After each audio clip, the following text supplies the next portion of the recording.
Hey folks, and welcome back to the channel. If this is your first time here, I sure appreciate you stopping in. I sure appreciate your support. Hey guys, today, let's just cut to the chase. We're going to piss some people off with this video. And I'm okay with that because I think a video that I did not too long ago, and the reason I did this, right, was to get some people thinking. Video that I did not too long ago was talking about some struggles, just like every region in the country has its struggles, but we started the struggle bus, if you will, or the true topics about certain regions. And that first region we did was the Southeast. I think the world of the Southeast, I think it's got way more potential than what folks realize, but I think there's also a bunch of stuff, nonsense being done just because of, for whatever reason, I think if you took a law of averages, right, I think the education, let's just say that, the universities, the studies, stuff like that is maybe centered there, maybe talks a lot about what to do down there, and rightly so, because there's a bunch of, there's a bunch of areas, or stuff that you guys deal with down in the Southeast, right? That a lot of the country doesn't have to worry about, especially when it comes to the habitat building side of it and the whitetail side, especially because of the growing season, like we talked about in that video. But with that being said, there's a lot of, I don't know, there's a bunch of terms, Karens, negative Nancy's, naysayers, the list goes on, right? That each and every time that you try to talk about something that can better that situation and what it's lacking, people take things personal, right? So that I'm glad that a lot of people took it personal. I'm not going to sugarcoat it. And the reason for that is, guys, is because it gets people thinking, right? One of those deals. Bad publicity is still publicity, or whatever that term is, right? And I'm not talking about myself. I'm talking about getting people thinking, getting your mind right, right? When it all boils down at the end of the day, guys, a video like that stems, and this is going to, I'm not just saying a bunch of people called and are belly aching because of certain topics, and we're not going to have anybody belly aching when I do a Northeast instead of a Southeast, because I am. And like I said, I'm okay with that. Guys, I've said this once, I've said it 1,000 times. I'm here, this channel is here to tell you what you need to hear, not what you want to hear. And if those two things align, that's where things get accomplished, right? There's way too many videos out here. There's way too many people out here in the country that are going to tell you what you want to hear. Well, that doesn't cure problems. So, like I was saying in that video, at the end of my rant here, like I was saying at that video, there's a lot of things, guys, that the Southeast especially is missing. But that mindset, that knowledge, that training, that way of thinking starts down there, right? But it travels across the whole country, because it's not a one-hat-fits-all approach when it comes to the whitetail and the whitetail habitat. So, where does that lead us? Where does that end? Where does that bring us to this video? Where that brings us is to this. Probably, I don't even know what that percentage is. 80 to 90% probably of people, when they hear that you promote or you put hinge cutting, it stems it's looked at as a sickness, and you're not doing any service, and you don't know what you're doing if you're creating hinge cuts. Guys, this mindset has to stop. There's a reason that a deer is built the way they are. There's a reason that deer seek shelter. There's a reason that deer bed in thicker, denser areas. So let me clarify this, right? If you're in the Southeast, and you have if you're anywhere, the reason I say Southeast, because it's thick, right? But if you're anywhere in the whitetails range, right, and you have an area, let's just start with 40 acres of core, 40 acres. Let's say it's an 80-acre parcel, and you got 40 acres of core that you're hunting into from the outside, and it's thick. What makes a deer bed anywhere different than where you want them to bed, right? So the last thing you want to do in that situation, so now you go to the southeast and you have hundreds of thousands of these acres that look just the same, right? What makes that deer want to bed in certain areas? So you don't want to just go into a already thick area, right, and hinge cut trees into it, because you're making the problem worse. So now it's thick from vertical structure, and now you're adding horizontal structure in there, and you're probably creating what I refer to more as a predator trap, or trapping deer in that benefits the predator than you are doing good, right? So where this all goes, right, is I think the problem with this all is, guys, is people get tunnel vision. They hear the word hinge cuts and they freak out. And they say, hey, you shouldn't hinge cut because so-and-so said something about so-and-so's research, blah, blah, blah, blah, blah, right? Well, that might all sound good in a textbook. That might all sound good in parts of the Ozark Mountains. That might sound good in the South. That might all sound good where you don't have harsh winter conditions. But guys, where this stems from, and if I've said it once, I've said it a million times, and I'll continue to say it.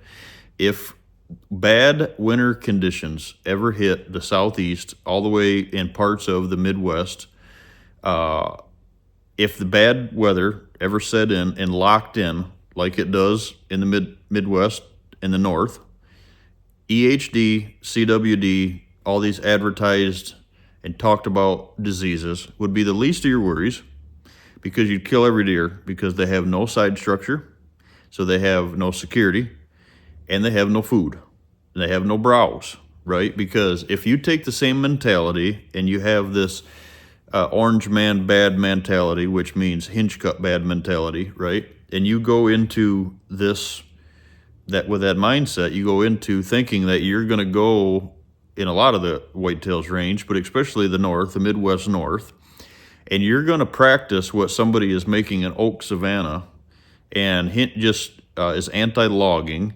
and keeps a big canopy and runs a fire through an area alone, right? And just does hack and squirt and don't put any structure on the ground, because that's horrible, right? You are going to lose, because as soon as that food, that forbs and forage, that grass that you're trying to promote, with or without fire, gets covered up, guess what? Your deer are leaving, period. Because your browse, you can say all you want about forbs and forages and how high a protein of pigweed is and whatever, right? But if it's covered up with snow, good luck getting to it. So why I promote hinge cutting if you're a hinge cutting candidate is this: because it's not the devil. Because there are applications that need it. There are properties that don't have any side cover that need it, not only for food, but for security, right? So where does this all go and how do you cure it, right? So what I'm saying is, especially in the Southeast, if you have a monoculture of everything different, you are 110% right that you're probably not experiencing the rut or cruising or bedding at all. But recently, I was tagged in a post, and there's a bunch of them going around this time of the year, right? Saying, well, it's so much easier to hunt the Midwest, and the South guys in the Southeast struggle, and it's easy to go to the Midwest and kill deer, and especially if you're on a manicured property. Well, guess what? It's not that the people that are building properties and are should be shamed, or doing something as land stewards to actually benefit the deer and to feed them and give them security and help get them to an older age structure. Maybe it's the people that aren't doing it, especially the guys in the Southeast that have this problem with, like this video that I posted. Maybe it's the guys that those people, right, that aren't doing it, and I'm not covering everybody down there, I'm just saying the guys that complained, maybe it's those folks' fault for not doing this and not looking outside the box. And maybe the reason that you're not experiencing the rut and you don't think that deer can bed in certain areas and hinge cutting don't work, and the South is just this separate entity, maybe the reason that none of this works is because you're sitting on top of a food plot. Maybe the reason this doesn't work because your hunting strategies suck. Maybe the reason is you're creating super high pressure, and it doesn't matter what your habitat is because your pressure is horrible. And why do I say that, right? I'm not trying to be a jerk. What I'm saying is, let's be honest. Let's spit some truth here. The truth is, you're part of the problem. The way of hunting, the mentality in the South is, I have to sit on something that's a food plot or a field or a pipeline or a power line or something like that so I can see, because it's so dense you can't see. Well, there are folks in the country, especially the Midwest, that are, being deemed the devil, that would kill to have the opportunity to have the density that you have on that property. So if density is the devil, and you can't experience the rut, and you can't steer deer, and your deer don't, this is one of the comments, right, that it was sent directly to me multiple times, that deer don't navigate the downwind side of bedding areas in the Southeast. Guys, I don't care if we're talking coastal deer or Midwest deer or northern deer. Deer use the downwind side of correct habitat, whether you built it or the good Lord built it. Early season, they navigate the downwind side of it because they don't know what's in it, and it's a security. Who's in there, what's in there, because it's thick, and I'm using it to get by my nose and my eyes to get by that point. The fall comes, now they're on the downwind side of it because they're searching for does that could be living in there. It's a 365-day-a-year way to build, promote, hold your property. So what do you do in the Southeast, right? Maybe you don't need to go in there and do a bunch of hinge cutting right off the bat, right? But guys, I encourage folks, whether you're in the Southeast or you're on a property that is thick, nasty because of logging in the Midwest or the North, right? I encourage you to make those bedding areas different. A term of a bedding area is a diversity pocket. Habitat pocket means diversity. It has to be something different, right? It has to be something different than everything else.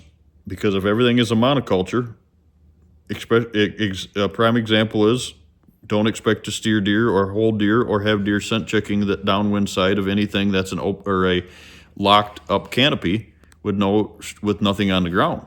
There's nothing there to scent check. On the other side of it, if it's too thick, there's nothing there. The best bedding areas that can be created, one, make it different. So if it's too thick, you have to go in there, take the mulcher, go around that back side of that, mulch the transition, create a fire break, walk a fire through there, and set that back so it's different. Then go in and tip a few hinge cuts into there and give them some side structure. So, because let's be honest, maybe it doesn't snow in the South, right? But it's not just that, it's structure. There's no horizontal structure that these deer can hide behind. Guys, the best bedding areas that I walk into year after year after year after year that have the most deer sign in them, whether they're man-made or not, have a little bit of everything, right? It's not no hinge cuts. It's not all hack and squirt. It's not has a few spruce in it. It's not has native grasses in it. It's not only fire. It's all of them combined makes the best. So at the end of this, the point of this video is this: don't put yourself and hinder your success by something that you're being told out of a textbook because the region that you're in is telling you, and the local college is telling you that this doesn't work. It works. You have to just know what part of that application you need and how it fits you and where to put it and why you're putting it there. So, perfect example is this week I was sent a picture that said, hey, I followed your channel for a while. I follow a bunch of people all over the country, and I've tried this bedding area thing, and this is a Midwest guy, and it doesn't work. So I told him, send me the picture of what you did. He sent me the picture. It took me 1.2 seconds to figure out what was wrong. He's building habitat on both sides of the line of travel and trying to hunt it. So you've taken the steerability and cut it in half, and good luck trying to be there at the same time that deer is there, because you're building it and giving him too many options, right? So what I'm saying is you need to correct that, and we're going to do a video here coming up, guys, about why your trail cameras aren't giving you pictures. It all ties to this whole thing, right? So, like I said, it's a very direct video today. It's a video that there's a lot of passion behind this message here from me. But what I'm trying to drive home to you is, whether it's the Southeast, whether it's the Midwest, whether it's the Northeast, whether it's the far North, right? You have to do something and make these areas different. It's just not a one hat fits all. And the farther you go north, don't think that browse isn't king, right? Guys, we got many videos on this, but I'm gonna leave you with this one. A whitetail's intake of woody browse never drops below 50% of their diet. Their diet never drops below 50% being woody browse, period. I don't care how far south you are, it doesn't go away, right? So what happens in the south down there when you are the monoculture areas and it's so thick and it all looks the same, well, you're right, it all looks the same, but it loses palatability, right? That's why you're bringing that, what I say, silver dollar size, when it gets taller than that, not that they can't reach it and stand on their hind feet, but you want it down 3 foot and below.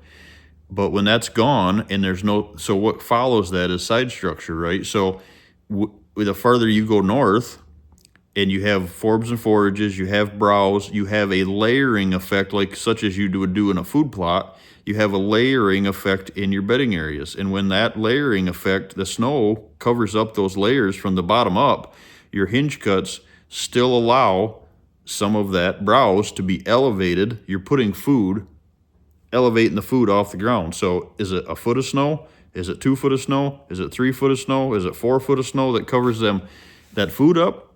Maybe, but the farther north you go, the more and the taller that you have to have that available for them to even have a chance. So how far is your hinge up? Where's the scar? All that stuff, right? Where's it regenerating? How tall is your brush on the ground? These habitat pockets, do you need to keep them a foot and below? Or do you need, and walk a fire back through it every year? Or do you need to do it every 3rd year? The farther north you go in the country, right, the less you burn, because the taller you want your browse and your vegetation. It all fits, right? It's very region specific. Just don't allow yourself to get caught in this nonsense of somebody telling you that what works in the Southeast is the only thing that you should do in the Midwest, and the guys in the Midwest are cheating and they're ruining their properties, and hinge cutting is the devil. That's not the truth. Thanks, guys.